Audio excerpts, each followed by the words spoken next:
without further ado, I'd like to start today's proceedings and introduce my colleague Mansoor Hanif, my new colleague from 15 months ago. Mansoor joined from EE, where he was a leading light in the network architecture and deployment of networks within EE. A whole manner of things that he's done in bringing together what was the T-Mobile and the Orange networks, rolling out the UK's widest, deepest 4G network, and many other things. And now he's with BT with the great opportunity to bring together the best of BT's innovation with EE's. So without further ado, Mansoor, over to you.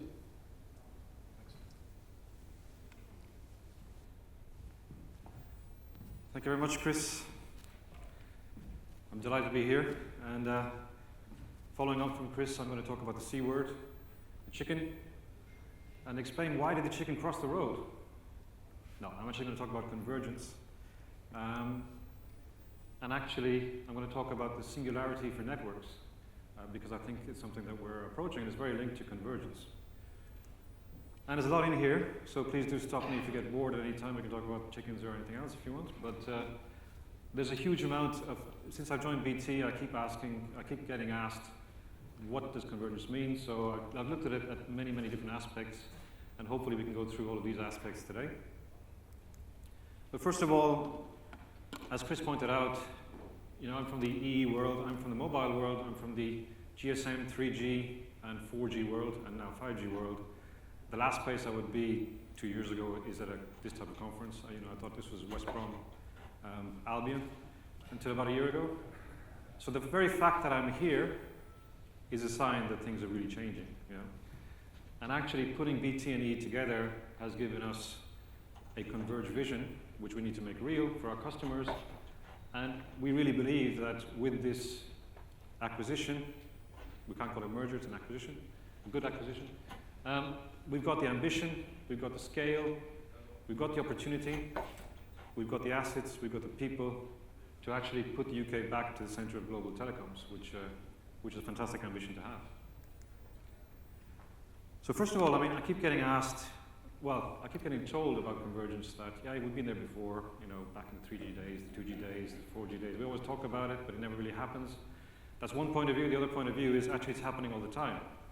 And I think the reality is both of those are true. So convergence over the top, to a certain extent, is happening all the time. Many of you here have been talking about that. But the really true, deep convergence that brings out the whole value of our networks for our customers has never really happened up till now. We've tried before. And I just put down here some thoughts about why now? Why is it really going to happen now? So first of all, if you look at back in, this is my personal view, so feel free to totally disagree with it. Many people do. In the 2000s, we had the cycle of divergence, and that was partly because we had an absolute disaster with the 3G licenses. We spent too much money, and then there was nothing to invest. So HSDPA was delayed by 5 years, and everybody was starting to get out of the business. A lot of my friends left the business in those days. On the fixed side, a huge financial crisis, also hit by the dot-com when the bubble burst. And so BT is a great example, got rid of the mobile business. I was 5 years in Vodafone in those years. Vodafone was very clear, mobile-only strategy. We're going to be a mobile-only strategy. And they actually drove a lot of the 3G at the time. So if you look at what's happened over the last 5 years, we've got a lot more momentum now back behind convergence. Now, not everybody's going behind convergence. I think you need a certain level of strategy and scale to compete in the convergence space. But Vodafone, again, you've seen how they've been back into the converged space. They've completely changed their strategy. Look at BT, again, the fact that I'm here means that BT has completely overturned the strategy. But then there are three main drivers which lead me to say it's really going to happen now. One is our customer. Every other time when we said we're going to converge, fixed and mobile were very different. Today, since last year in the UK, more people access the internet over a smartphone than any other technology, and that's increasing. And if you look at some of the other stats here, we all know Facebook, 80% traffic is now over mobile. We know how much video is going over smartphones as well. And we heard yesterday 70–80% of smartphone traffic is indoors. Now the key thing there is the customers have already gone to the converged space. So we've got to not only follow them, we need to get ahead of them in expectation, and we need to make that experience better. And that's what's really driving us now, because we never had this before. So whether it's a smartphone in the home or outside, fixed wireless paradigm is no longer what it was before. The device is the same. We need to make that experience as smooth as possible. Economically, the speeds that we're looking at now and increasingly into 5G means that backhaul is a huge cost. The economic drivers are massive to converge actually the fixed infrastructure with the mobile. And technology, some of the things that you have at the bottom here, didn't exist before and actually lead us to a huge amount of capability to converge. So first of all, I'm talking about connectivity, pure connectivity. Here, I'm a football fan, so just kind of outlining that every operator will have a different approach to the goal. The goal is the customer's home, so the last mile is our biggest challenge. We haven't completely fixed it yet anywhere in the world. The last 5% is massive, even in the UK. I mean, many of you here will raise their hand and say, what about my house? So we've got an issue there. And actually, I used to say when I was back in EE that we're building the biggest fibre network in the UK, and we're putting bits of radio on the end. That was our kind of tiki-taka approach, you could say. Now, each operator, depending on its own individual assets, will take a different route to the goal. You can go for a long ball game or not. Now, obviously, BT has got a lot of assets in fixed space. So I think the only real question is, where do you cut the wire? Is it in the center circle? Is it in the big box? Is it in the small box? Or do you take it straight to the goal? Either way, the best way to the goal is making the best of the assets you have. So I think we'll see a lot of more things moving towards the customer. But what does this mean in concrete? When you're talking about converging connectivity, what kind of things are we actually talking about? And here you've got an idea of some of the things from the research perspective and innovation perspective we're looking at to reach that last 5%. And I just kind of highlighted some of those in red here. Now, you've heard a lot today, well, you'll hear a lot today and yesterday about the private 4G networks. I'll talk about that in a minute. Mobile edge computing as well, which is actually bringing networks into the customer's premises. But also in terms of coverage, device to device is something we're definitely looking at, from LTE direct, Wi-Fi direct, combining those into a next-gen wireless mesh, perhaps with a WiGig or Wi-Fi, putting that into cars. So the V2V is well known, but the V2V to N, hopping across cars back to the network, that's something we're actively looking at.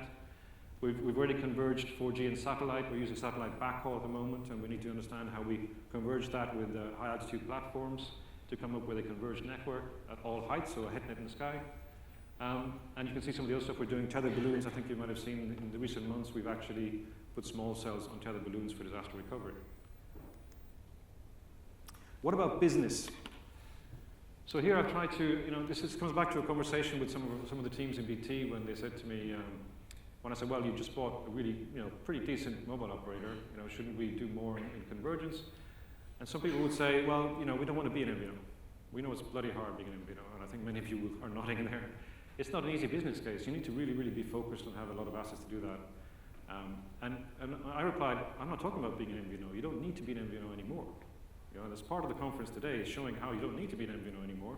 You can be, so I came up with this term, hopefully you like it, a virtual MVNO, which sounds a bit like a recursive circle. So now you don't need to be a full MVNO, you can just choose to be an MVNO in your home. You can be an MVNO here. And the reason why is what's written there.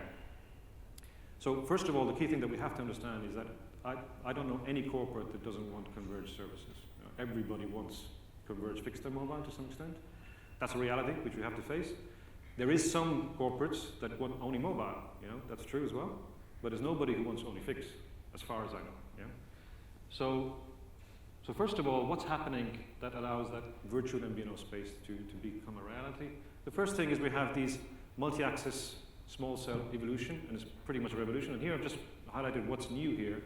So virtual RAN solutions, C-RAN, etc., allows us to have a whole new generation of neutral host or multi-host solutions that we can actually control at a central point, get the cost down, and actually reconfigure. In this environment here today, the solutions we're working on would allow us to configure for every operator whatever capacity they needed, and flip from Wi-Fi to anything else, or flip from one frequency to another.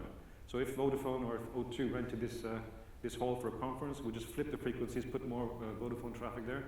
That wasn't possible 2 years ago. It's probably not possible today commercially, but it will be in 6 to 9 months, I think. Secondly, X-Haul, we'll talk about X-Haul in a minute. So transmission solutions, we're trying to make it more cost effective to use cheaper transmission, to use the transmission that's already in many of these buildings.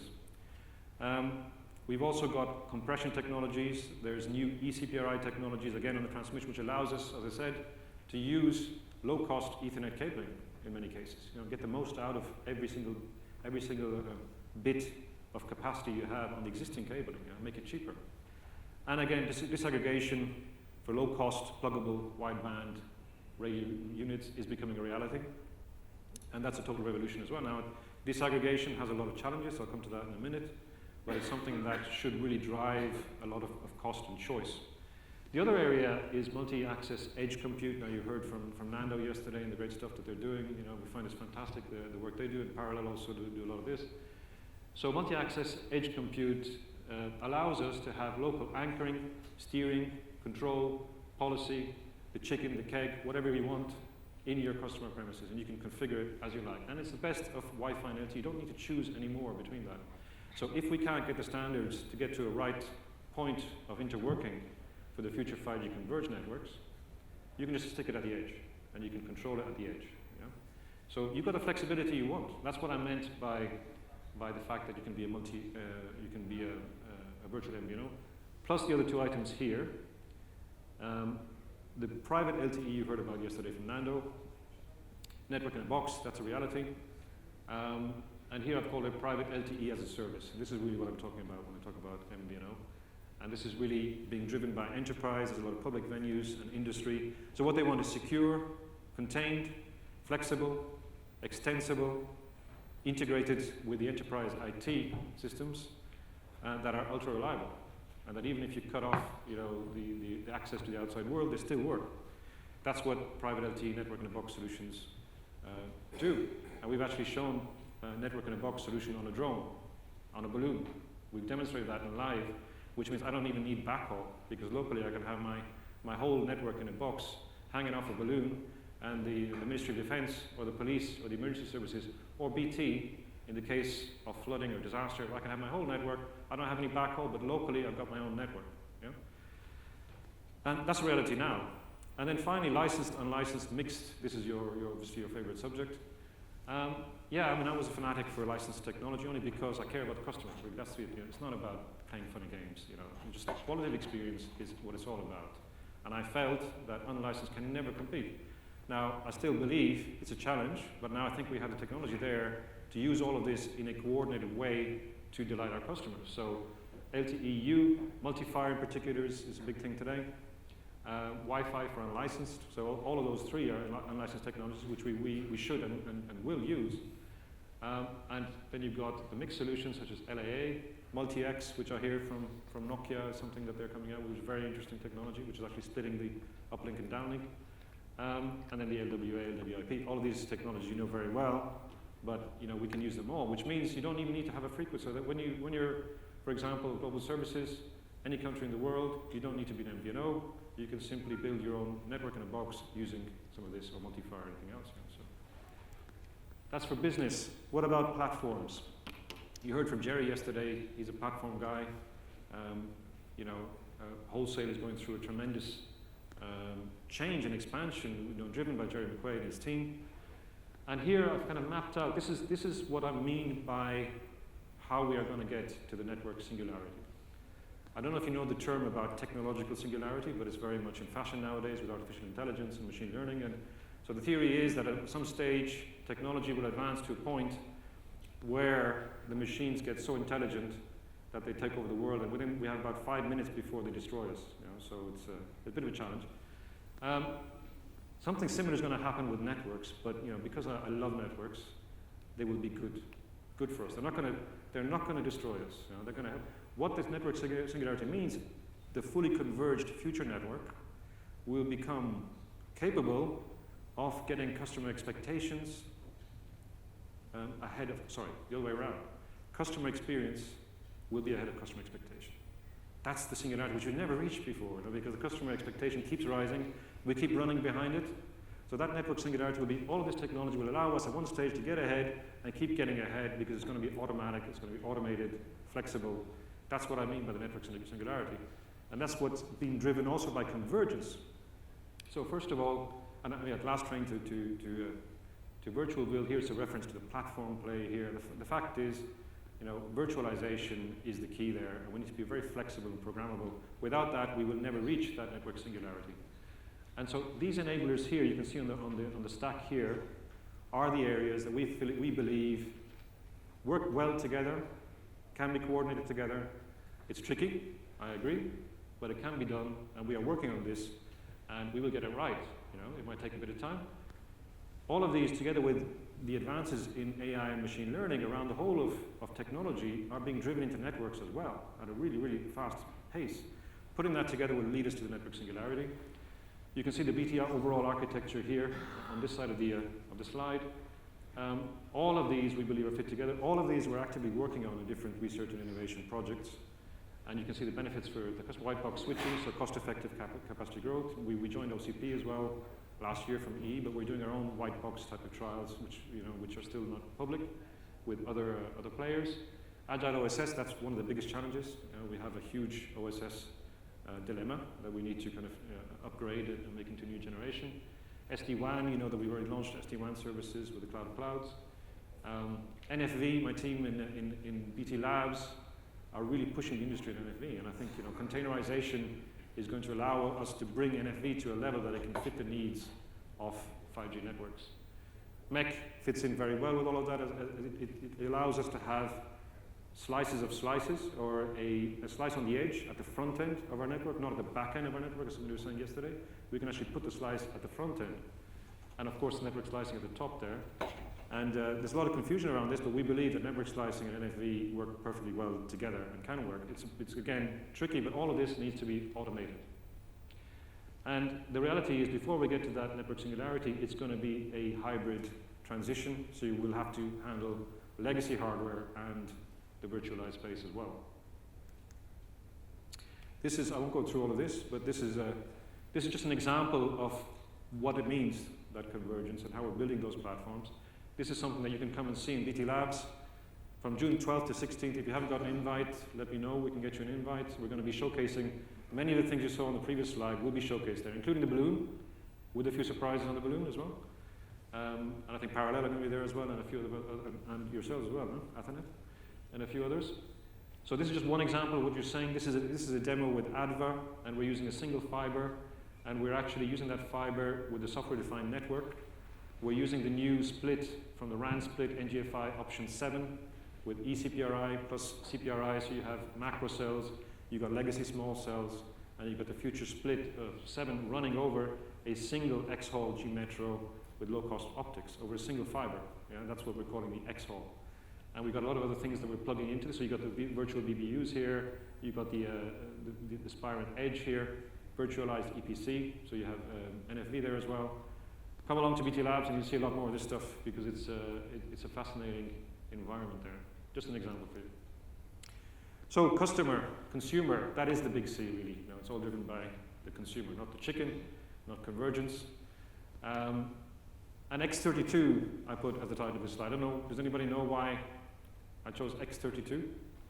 Because I keep hearing that 4G and cellular cannot take the traffic that Wi-Fi takes. It's not it's not designed for that. It's just absolute rubbish. One more day other than a long month. Sorry? One more day other than a long month. Yeah, good point. Yeah, not quite that, but good effort, Sir Terry. It's actually the amount of increase in traffic that Reliance Jio had when they offered free traffic on their 4G network, which has got 100 million customers in 4 months. So, and the quality is pretty good. Quality is okay. So what it means is it's a commercial issue, not a technical issue. So they were able to increase the traffic 32 times just from pricing and still survived. Now they are pretty aggressive in the way they disaggregate. But it's possible technically. So when we say it doesn't work, what we should be doing is looking at the networks of the world where they have the highest traffic for a certain technology and use that as your benchmark. So in 4G in Europe, it's Finland. So Elisa and those guys, they have something like 15 times more traffic per user than we do with the same technology. Just designed, managed the right way, and they're brave, and they've got that commercial model that we don't have in the UK. So we need to be aware of that. And I'm not saying that Wi-Fi isn't a great technology, but I'm saying that we should get away from that that confusion. And really, this is what our so there is, for the consumer, they want a seamless experience. Yes, we can do a lot of this over the top, but we're not really getting the full power of what we can give to our customers until we actually really converge this in a proper way. So these are the kind of, we need consistent set of policies, set of services, automatic network selection. People say it's a control play. Actually, the C word was used yesterday as control, that we want control. Yes, we do want control, but only because that's the only way we can delight our customers. Yeah, because we believe they need that, because today they don't get the best of Wi-Fi and the best of 4G. And if you're somebody who wants to use voice over Wi-Fi, at the moment you're stuck on a Wi-Fi signal, you don't know what the data speed is. Your 4G speed might be 10 times higher, and you don't even know that, but you can't access it. Yeah? So we need more ways of controlling that, yes, but for the customer, with policy. And I think one of the things we're doing in BT now is we've realized that we don't have a consistent push to the ecosystem in terms of handsets. An example is 4x4 MIMO, where we make a big noise about we've got 1 gig speeds now on our 4G network in the UK, using the Sony handset with 4x4 MIMO. We've actually got, when we say the fastest Wi-Fi in the UK, it's because it's 4x4 MIMO. There's no devices. But we haven't actually gone to the handset vendors and said, when is your 4x4 MIMO coming? So a simple thing that you can do, that's what I call really getting to the bottom of real convergence. So we will be looking at those 4x4 MIMO handsets and pushing the ecosystem in that direction. Just an example there. From the network's point of view, it's the other way around, where we want to optimize the networks as well. We want to make sure that they're, we want to delight our customer, but we need an end-to-end approach, and we need to have flexible traffic routing. Improved reliability has become a big buzzword. We're rolling out the first emergency service network of 4G now.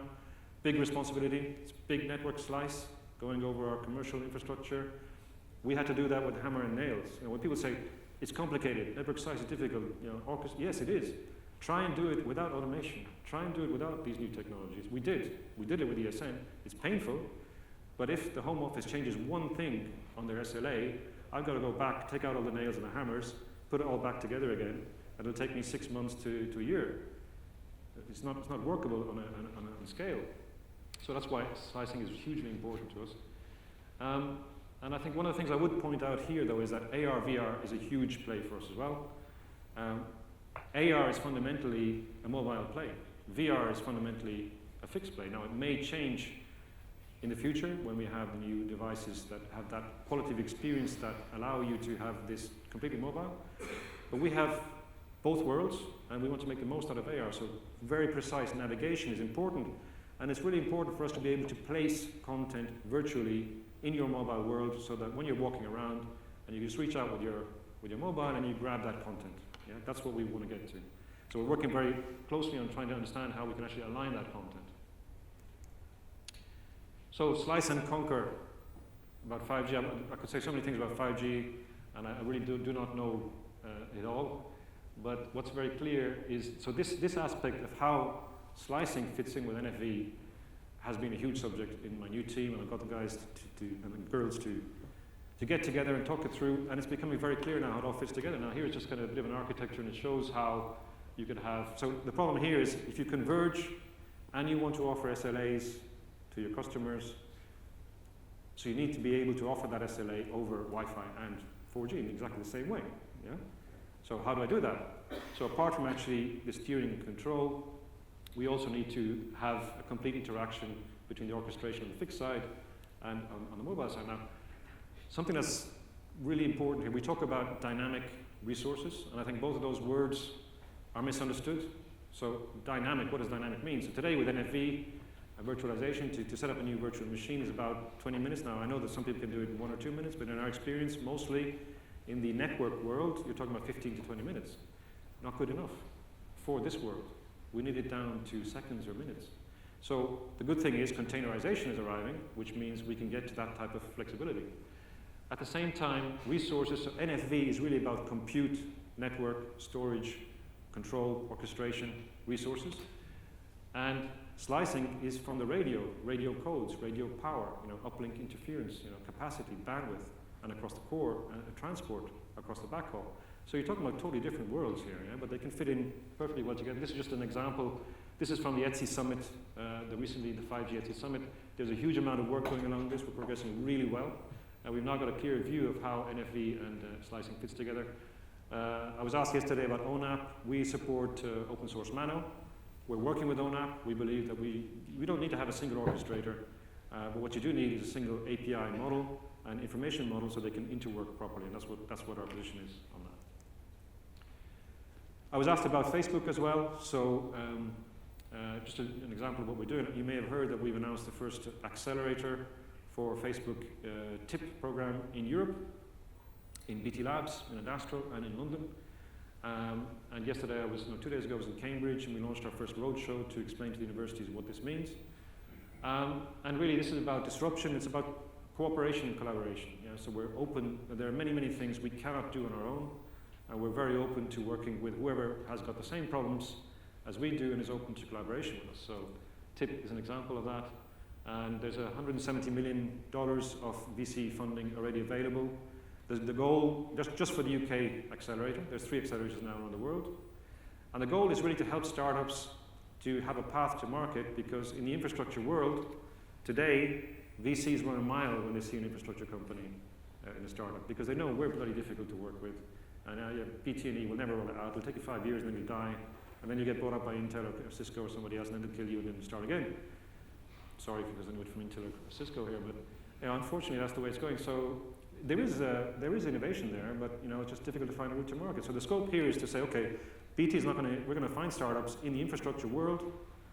We're not going to invest in them directly, neither is Facebook, but we have the VCs on board so they can see a path to market through our support and mentoring, and that way the VCs can invest intelligently, and then those companies can actually grow and become bigger and stronger and not be weak and vulnerable as they are today. So we're focusing on quantum technologies, mission-critical technologies, also artificial intelligence applied to networks, just as a start. We're in the phase of selecting startups into this acceleration center. We want to have 2 or 3 in the center by September. So we've got 3 months of pre-selection. If you know any startups that fit the bill across infrastructure, let me know. We're actively recruiting at the moment.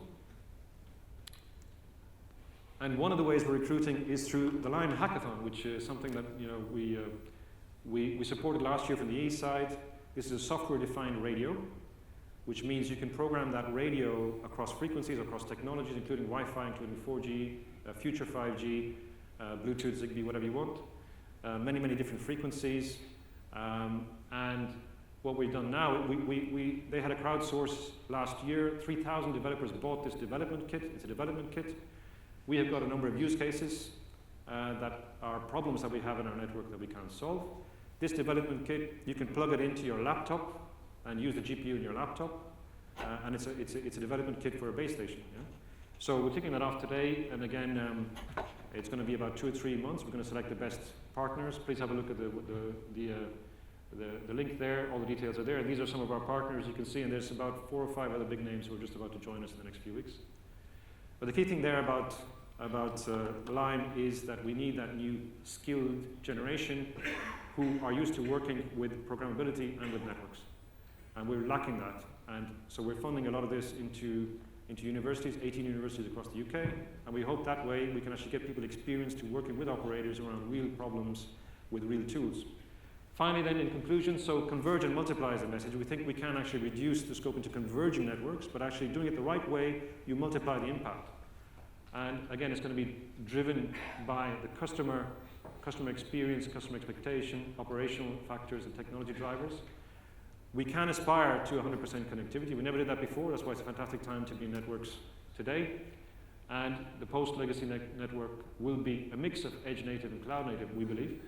The virtual MVNO is a new concept that you can offer slices on the front edge.